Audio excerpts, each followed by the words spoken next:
फिर स्टार्ट करते हैं। The genetic material should be stable enough not to change with different stage of life cycle age और with change in physiology of the organism. ये बोल रहा है कि अगर कोई मॉलिक्यूल जेनेटिक मटेरियल की तरह ऐड करता है तो वो स्टेबल होना चाहिए, मतलब कि उनमें कोई भी जल्दी से चेंजेस नहीं आना चाहिए। अगर कोई मॉलिक्यूल अपने लाइफ साइकिल के जो लाइफ साइकिल है उसका लाइफ साइकिल के डिफरेंट स्टेजेस में है, या फिर उसकी एज बढ़ती जा रही है, या फिर उसके फिजियोलॉजी में कुछ चेंजेस आ रहे हैं, कुछ चेंजेस आ जा रहे हैं, या फिर कुछ चेंजेस आ जाएं, इन सब चेंजेस की वजह से भी जो जेनेटिक मटेरियल है उनमें चेंजेस नहीं आना चाहिए, वो तभी भी स्टेबल रहना चाहिए। ओके। अगर कोई मॉलिक्यूल है, ओके, अगर कोई मॉलिक्यूल है, मॉलिक्यूल जो है उसके अंदर डीएनए है और वो ऑर्गेनिज्म में धीरे धीरे बड़ा होता जाएगा, उसकी एज बढ़ती जाएगी, एज में चेंजेस आता रहेगा, या फिर उसकी फिजियोलॉजी में चेंजेस आ सकते हैं। फिजियोलॉजी में क्या होता है, इंटरनली हमारी बॉडी में जो फंक्शन चेंज होते हैं, हमारी बॉडी का जो कैसे फंक्शन कर रही है, इन सब चेंजेस की वजह से भी जेनेटिक मटेरियल में चेंज नहीं आना चाहिए। ओके, इन सब चेंजेस की वजह से भी चेंज नहीं आना चाहिए। फिजियोलॉजी में इंटरनली हमारी बॉडी में कैसे फंक्शन कर रही है, या फिर हमारे बॉडी में इंटरनली कैसे चेंज आ रहा है, उन सब चेंजेस की वजह से भी जो होता है वो जेनेटिक मटेरियल चेंज नहीं होना चाहिए। इसको हम थोड़ा यहाँ देखते हैं। ये एक बच्चा है, ओके, उसकी एज बढ़ती जाएगी, ये जो बच्चा है उसकी एज बढ़ती जाएगी, ओके। एज बढ़ने के साथ इसकी फिजियोलॉजी भी चेंज होती रहेगी, ओके। और ये जब एज बढ़ती जाएगी उसकी एक टाइम आएगा, ये जो लड़का है वो बूढ़ा हो जाएगा, ओके।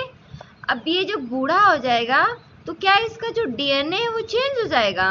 नहीं होगा ना। इसका जेनेटिक मटेरियल कैसा रहेगा, जैसा ये बचपन में था इसका जेनेटिक मटेरियल डीएनए, वैसे ही इसका बुढ़ापे में भी रहेगा। तो इसमें कोई चेंजेस नहीं आएगी बढ़ते हुए एज के साथ भी, और फिजियोलॉजी में भी चेंजेस आ जाएंगे इसके, तो भी इसमें इसकी जेनेटिक मटेरियल चेंज नहीं होगी, ओके। अब देखते हैं। Stability as one of the properties of genetic material was very evident in Griffith's transforming principle itself, that heat which killed the bacteria at least did not destroy some of the properties of genetic material. अब Griffith experiment में हम लोगों ने क्या लिया था, Griffith experiment में हम लोगों ने बैक्टीरिया को लिया था। कौन सा बैक्टीरिया को लिया था? स्ट्रेप्टोकोकस निमोनिया को लिया था, ओके। अब देखते हैं थोड़ा इसको, अब देखते हैं स्ट्रेप्टोकोकस। ग्रिफिथ एक्सपेरिमेंट में हम लोगों ने क्या लिया था, स्ट्रेप्टोकोकस बैक्टीरिया लिया था। ये रहा हमारा सेल और ये रहा न्यूक्लियस, के अंदर क्या हुआ, इसके अंदर डीएनए हुआ, ओके। हम लोगों ने क्या लिया, स्ट्रेप्टोकोकस निमोनिया लिया। कौन सा बैक्टीरिया लिया? स्ट्रेप्टोकोकस बैक्टीरिया लिया, ओके। अभी स्ट्रेप्टोकोकस ग्रिफिथ एक्सपेरिमेंट में हम क्या किया इन्होंने कि ये स्ट्रेप्टोकोकस निमोनिया को हम लोगों ने गर्म किया। गर्म करने के बाद उसके जो यहाँ पर हीट किए, बहुत ज़्यादा हीट करने के बाद जो इसके अंदर की जो बैक्टीरिया थी, हीट करने की वजह से वो मर गई बैक्टीरिया से। अब हीट करने वजह से गर्मी से बैक्टीरिया तो मर गई, ओके, बैक्टीरिया मर गया। बैक्टीरिया के अंदर जो डीएनए था वो डिस्ट्रॉय नहीं हुआ। क्यों नहीं डिस्ट्रॉय हुआ? क्योंकि डीएनए क्या होता है, वो स्टेबल होता है, ओके। इससे क्या पता चलता है कि जो डीएनए होता है वो मोर स्टेबल होता है। इसलिए देखो हीट करने के बाद भी डीएनए नहीं जला, बैक्टीरिया जली, okay. This now can easily be explained in light of the DNA that the two stand being complementary if separate by heating come together when appropriate condition are provided. ये बोल रहा है कि DNA है, इसको हम बहुत ही ज़्यादा हीट कर दे तो इसके जो स्टैंड हैं वो अलग अलग हो जाते हैं, वो क्या होते हैं, सेपरेट हो जाते हैं। अगर हम हीट कर दें इसको डीएनए को बहुत ज़्यादा तो क्या होते हैं, वो सेपरेट हो जाते हैं, ओके। अगर और हीट कम हो मतलब कम टुगेदर, अगर हीट वही कम होता है फिर जो ये सेपरेट हुए रहते हैं वो आपस में क्या करते हैं, मिल जाते हैं। इसको थोड़ा देखते हैं। ये देखिए, ये बोल रहा है ये जो डीएनए है, ये जो बोल रहा है ये जो डीएनए है इसको हम बहुत ही ज़्यादा हीट कर दिए। ओके, इसको हम हीट कर दिए। ओके, हीट करने के बाद ये क्या हुआ, ये हुआ, ये सेपरेट हो गया। ये जो स्टैंड है यहाँ हो गया, ये स्टैंड यहाँ हो गया, ये क्या हो गया, ये सेपरेट हो गया। अब ये जो सेपरेट हुआ इसको क्या बोलते हैं, डीनेचुरेशन ऑफ डीएनए। इसमें रिटन नहीं है बट मैं आपको बता दे रही हूँ, इसको बोलते हैं denaturation, denaturation of DNA. Okay, इसको बोलते हैं डीनेचुरेशन ऑफ डीएनए, जो सेपरेट हो गया। ओके, अब क्या हुआ, अब सेपरेट होने के बाद अब जब टेम्परेचर डाउन हुआ, कैसे बोल रहे हैं कि कम टुगेदर, वो एक लाइन में बोल दिए कम टुगेदर। वो कैसे कम टुगेदर आते हैं, साथ में कैसे आते हैं, जब वही टेम्परेचर डाउन होता है तो ये दोनों स्टैंड जो सेपरेट हुए रहते हैं वो दोबारा क्या करते हैं, आपस में मिल जाते हैं। ओके, क्यों मिलते हैं, क्योंकि वे एक दूसरे के कॉम्प्लीमेंट्री होते हैं। ओके, अब देखते हैं further, 2OH group present at every nucleotide in RNA is a reactive group and makes RNA labile and easily degradable। अब ये क्या बोल रहा है, एवरी न्यूक्लियोटाइड इन RNA, प्रत्येक न्यूक्लियोटाइड में, प्रत्येक RNA के न्यूक्लियोटाइड में सेकेंड पोजीशन पे क्या होता है, OH ग्रुप प्रेजेंट होता है। ओके, इसी की वजह से जो OH ग्रुप प्रेजेंट होता है, इसी की वजह से जो RNA होता है वो reactive group of make RNA labile and easily degradable, इसीलिए वो इजली क्या होता है, अलग होता है, डिवाइड हो जाता है। इसको थोड़ा देखते हैं। RNA की एवरी न्यूक्लियोटाइड, वो क्या बोल रहा है, RNA की एवरी न्यूक्लियोटाइड में यहाँ OH होगा, पहले देख लेते हैं, CH2 and OH fifth position पे, ये क्या है फर्स्ट पोजीशन पे। वो क्या बोला है, सेकेंड पोजीशन पे OH ग्रुप प्रेजेंट होता है। ओके ओके, थर्ड वो बोला है RNA की एवरी न्यूक्लियोटाइड पे सेकेंड पोजीशन पर OH ग्रुप प्रेजेंट होता है। और ये DNA का भी देख लेते हैं, कंपेयर, ऑक्सीजन हुआ, ये न्यूक्लियोटाइड की चैन बनी, ये OH, लेकिन यहाँ सेकेंड पोजीशन पे ऑक्सीजन नहीं है, इसलिए क्या होगा, ऑक्सीजन यहाँ एब्सेंट होता है। ओके, इसीलिए तो ये मोर स्टेबल होता है। ओके, यहाँ ऑक्सीजन प्रेजेंट नहीं होता है, इसीलिए ये मोर स्टेबल होता है DNA। और RNA यहाँ ऑक्सीजन प्रेजेंट होता है सेकेंड पोजीशन पर, इसीलिए अनस्टेबल होता है ये। ओके, इस सेकेंड पोजीशन पर क्या हुआ, OH ग्रुप हुआ। RNA का जो ये न्यूक्लियोटाइड है उसमें जो राइबोस शुगर है, ओके, उसमें जो ये राइबोस शुगर है उसके सेकेंड पोजीशन पर OH ग्रुप प्रेजेंट है। इस OH ग्रुप की वजह से RNA क्या होता है, अनस्टेबल होता है। ऑक्सीजन जो होता है एक रिएक्टिव स्पीसीज होती है, जिस मॉलिक्यूल में ऑक्सीजन ज़्यादा होता है वो रिएक्टिव होगा। ओके, जिसमें ऑक्सीजन ज़्यादा होता है वो ज़्यादा रिएक्टिव होता है। RNA लेबाइल, ये क्या बोल रहा है, RNA लेबाइल मीन्स जिससे इजली चेंज आ जाता है, जिसमें लेबाइल मीन्स जिससे इजली चेंज आ जाता है, और वो इजली चेंज होकर क्या होता है, डिग्रेडेबल हो जाता है। ओके, मतलब कि वो डिस्ट्रॉय हो जाता है। ओके, अब देखते हैं, RNA is also now known to be catalyst, hence reactive। Catalyst, ये क्या होता है, इस वजह से कैटलिस्ट की तरह भी काम करता है। जो RNA है, RNA रिएक्टिव है, इस वजह से वो क्या होता है, वो कैटलिस्ट की तरह काम करता है। अब कैटलिस्ट ऐसे केमिकल होते हैं जो ये कैटलिस्ट होते हैं, ये जो कैटलिस्ट होते हैं वो ऐसे केमिकल होते हैं जो रिएक्शन के स्पीड को बढ़ा देते हैं। जैसे कि जो ये A है, ए से बी हुआ। अगर इसमें विदाउट कैटलिस्ट हो, अगर ये रिएक्शन विदाउट कैटलिस्ट हो तो ये 2 आवर लगेंगे। अगर ये कैटलिस्ट से हो, अगर इसमें कैटलिस्ट है इस रिएक्शन में, तो क्या होगा, ये 2 मिनट में होगा। ओके, जो कैटलिस्ट होता है वो रिएक्शन की स्पीड को बढ़ा देता है। जो आरएनए होता है हमारे बॉडी में कैटलिस्ट की तरह काम करता है। देखते हैं, DNA chemically is less reactive and structurally more stable when compare to RNA. इसको हम लोगों ने डिटेल में पढ़ा था। जो डीएनए होता है वो लेस रिएक्टिव होता है एंड मोर स्टेबल होता है। ओके, स्ट्रक्चरली क्या होता है, मोर स्टेबल होता है अगर हम कंपेयर करें आरएनए से। तो जो डीएनए होता है वो ऐसा क्यों होता है, मोर स्टेबल क्यों होता है, क्योंकि जो इसके जो ये बॉन्ड होते हैं वो एक दूसरे के कॉम्प्लीमेंट्री होते हैं। Okay, therefore among the 2 nucleic acid, अब 2 न्यूक्लिक एसिड कौन कौन से हैं, डीएनए और आरएनए। ओके, डीएनए और RNA. The DNA is a better genetic material. अगर आपको क्वेश्चन आएगा कि कौन सा better genetic material, which one of the better genetic material, तो आप क्या लिखोगे, डीएनए। ओके,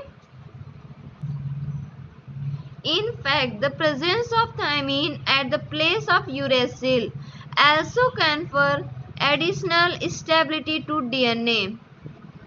अब ये क्या बोल रहा है कि थायमीन के प्लेस पे क्या होता है, यूरेसिल होता है। Okay, additional stability to DNA. इसको देखते हैं थोड़ा,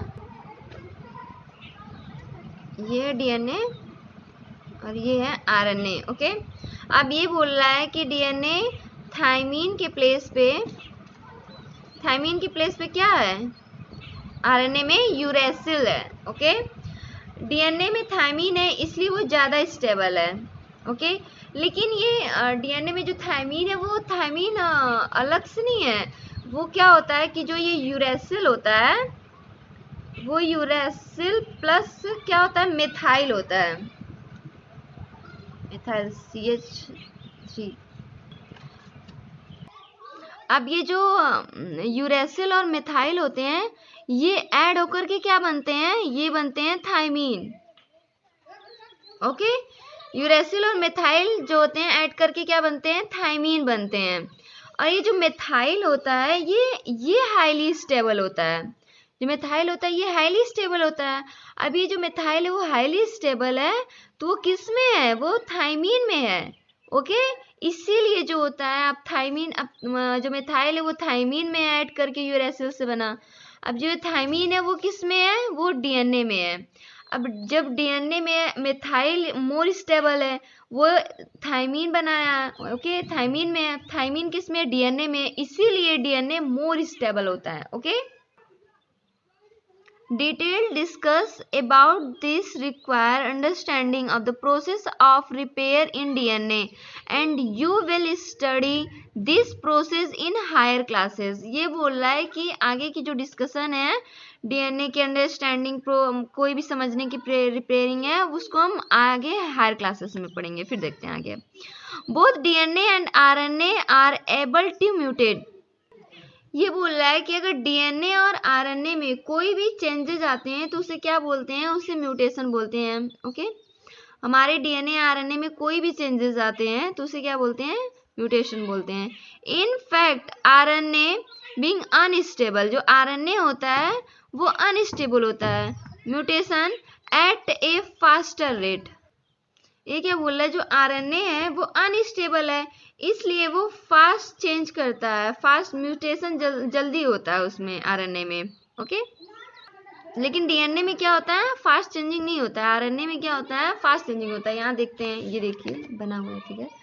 ये जो ये मंकी है इसमें डीएनए है मंकी में। ओके, और ये ह्यूमन में भी डीएनए है। तो ये डीएनए जो होता है वो स्टेबल होता है, वो मोर स्टेबल होता है। और ये क्या करता है, देखिए मंकी से अगर ह्यूमन बना तो वो एक दिन में नहीं बना, कई साल लगे। जो डीएनए है वो धीरे धीरे धीरे धीरे चेंज होता रहा, क्योंकि डीएनए में बहुत ही स्लो चेंजेस होते हैं। ओके, आरएनए में फास्टर चेंज होते हैं। Consequently, virus having RNA genome and having shorter lifespan mutate and evolve faster। अब देखते हैं, ये बोल रहा है कि जो वायरस है उसके अंदर आरएनए है, इसलिए वो फास्टर रेट से होता है, क्योंकि जो आरएनए है वो अनस्टेबल होता है, उसमें इवोल्यूशन भी जल्दी होता है। ओके, इसलिए जो वायरस है वो फास्टर रेट से बढ़ता है। ओके, अब जो फास्ट रेट से बढ़ेगा तो शॉर्टर लाइफ स्पेन। अब जब कोई भी चीज जल्दी जल्दी जल्दी जल्दी बढ़ेगी तो वो खत्म भी हो जाती है। Okay, RNA can directly code for the synthesis of protein, hence can easily express the character। जो RNA है वो डायरेक्टली सिंथेसिस कोड, जो RNA है वो डायरेक्टली प्रोटीन को बनाता है। ओके, वो डायरेक्टली प्रोटीन को बनाता है, उसको किसी की हेल्प लेने की जरूरत नहीं रहती है। Can easily express the character, और वो अपने कैरेक्टर को ईजिली एक्सप्रेस कर पाता है। ओके, जैसे ये डीएनए है, डीएनए से डीएनए बना तो उसको क्या बोलेंगे, रेप्लिकेशन बोलेंगे। अब इसको कैसे समझते हैं, इसको सेंट्रल डोग्मा समझते हैं। सेंट्रल डोग्मा हम आपको बना के दिखा, इसको हम सेंट्रल डोग्मा से देखते हैं। Okay, central dogma. अब अगर डीएनए से डीएनए बनता है तो इसको क्या बोलते हैं, रेप्लिकेशन बोलते हैं। ओके, और डीएनए से आरएनए बनेगा तो इसको क्या बोलेंगे, ट्रांसक्रिप्शन बोलते हैं। और आरएनए से क्या बनता है, प्रोटीन बनता है। अब जब आरएनए से जो प्रोटीन बनता है तो उसको क्या बोलते हैं, ट्रांसलेशन बोलते हैं। ओके, अब वो बोल रहा है कि वो कैरेक्टर को एक्सप्रेस कर देता है easily.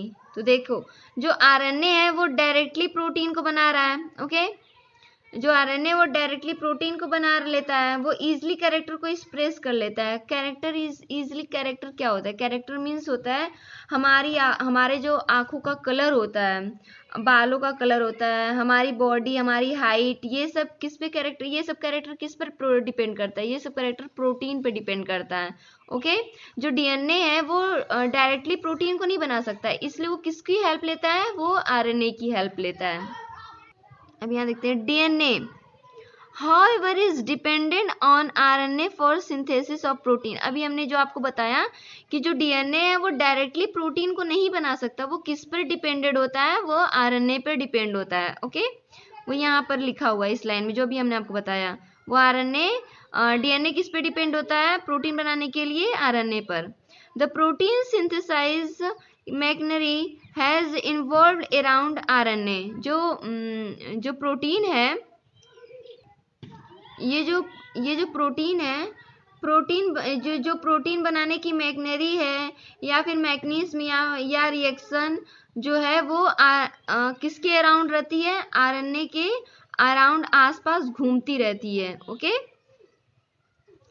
The above discussion indicate that both RNA and DNA can function as genetic material। अब ये बोला, अब तक के डिस्कशन से हमें क्या पता चला कि जो डीएनए और आरएनए है वो जेनेटिक मटेरियल की तरह क्या करता है, एक्ट करता है। और उसमें से बेटर जेनेटिक मटेरियल कौन है, वो है डीएनए, जो मोर स्टेबल है। ओके, आरएनए क्या होता है, अनस्टेबल होता है। ओके, अब आगे पढ़ते हैं। बट लेकिन डीएनए बीइंग मोर स्टेबल, जो डीएनए होता है वो मोर स्टेबल होता है, is prefer for storage genetic material. जो डीएनए होता है वो मोर स्टेबल होता है, इसलिए वो प्रिफर करता है जेनेटिक मटेरियल के इंफॉर्मेशन के लिए। ये बोल रहा है जो डीएनए है वो स्टेबल है, उसके अंदर हमारी बॉडी का सारा इंफॉर्मेशन स्टोर है, सारा जेनेटिक इंफॉर्मेशन क्या है, स्टोर है। आरएनए के अंदर नहीं होता क्योंकि वो अनस्टेबल होता है, इसलिए। Okay, for the transmission of genetic information RNA is better. ये बोल रहा है कि ट्रांसमिशन इन जेनेटिक इंफॉर्मेशन के लिए क्या होता है, आरएनए बेटर होता है। इसको थोड़ा समझते हैं। ये देखिए, ये जो है वो सेल है, ये सेल है, और सेल के अंदर हमारा न्यूक्लियस है, और इसके अंदर क्या है, हमारा डीएनए है। अब ये बोल रहा है कि जेनेटिक इंफॉर्मेशन के लिए ये बेटर है। क्या बेटर है, आरएनए। तो ये जो डीएनए है, ये जो डीएनए के अंदर जो भी इंफॉर्मेशन है उसको एमआरएनए, मैसेंजर आरएनए, मैसेज क्या करता है, मैसेज पहुंचाता है कहाँ, राइबोस के पास। ओके, राइबोस में, और राइबोस में क्या होता है, प्रोटीन होता है। ओके ओके, फिर स्टार्ट करते हैं आरएनए वर्ल्ड नेक्स्ट वीडियो में। बाय।